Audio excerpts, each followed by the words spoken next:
Is there bias at Google? What if Google was lying to you? When you search for news on Google, you are 5 times more likely to get a link to a liberal outlet than a conservative one. The reason for that might not be what you expect. I'm Anders Hagstrom, and these are the facts. Google has a long history of bias against anything conservative, and that's a history the Daily Caller News Foundation has helped uncover. We reported that they wanted to bury conservative search results, that they were more likely to fact-check right-leaning outlets, and that they maintain a blacklist of outlets that are prevented from showing up in some search results. And that's not even to mention all of Google's internal bias, where you can be fired for questioning progressive ideology, and employees have organized to ban conservatives from the company's leadership. So when you hear that Google's top stories search results are 3 times more likely to link to left-leaning outlets, and their general search results are over 5 times more likely to be left-leaning, you might assume that's because of bias. And you would be right, partially. The problem is, left-leaning news sites far outnumber right-leaning ones. If Google was totally unbiased, liberal content would still outnumber conservative content 2 to 1. So that accounts for part of it. But Google's ratio goes as high as 5 to 1,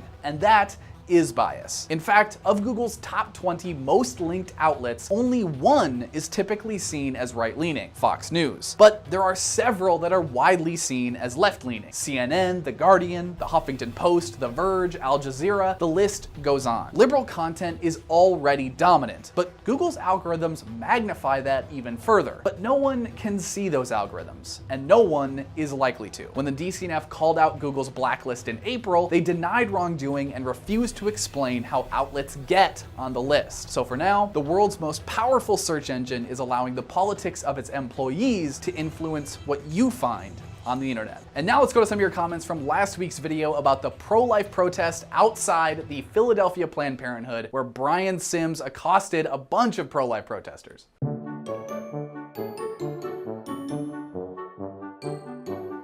Sam Smith says Margaret Sanger was a racist. Just read some of her stuff. So a lot of the evidence that is commonly pointed to say that Margaret Sanger is a racist is not actually true. The evidence that there is that she spoke at a few KKK rallies, and that's great evidence. Though there's a common quote that's pointed to that she basically said, "We can't let it get out that we're trying to essentially depopulate the United States of black people." There's a quote something along those lines, and that's actually taken out of context. She was actually honestly saying, we don't want our view to be misrepresented as saying we're trying to get rid of black people. Whereas now, a lot of people are citing that to say that she actually wanted to get rid of black people. Whereas that quote just isn't quite, that doesn't mean what people say it means. Though she did speak at KKK rallies, so take from that what you will. My gosh. Anthony Santaniello says Brian Sims wants to get street with ladies.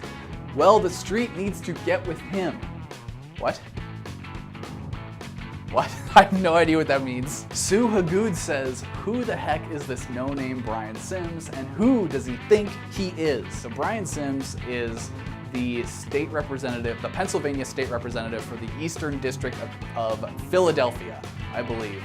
And he makes a habit of accosting pro-life protesters outside of Planned Parenthood and being a general crazy person and live streaming it on the internet, where all of his fans go, yay, yell at those women. Imagine like seeing a live stream of like a 40-year-old guy accosting an 80-year-old woman and being like, yes, that is a great use of this man's time. Barbara DeTerra says, I disagree with your digs on Ohio. Okay, so in the last video, I basically dunked on Ohio because Ohio is very dunkable. I am not from there, but I have wonderful friends who are from there, and this dig on all of Ohio is not called for. For a second, this video sounded like it was made by leftists.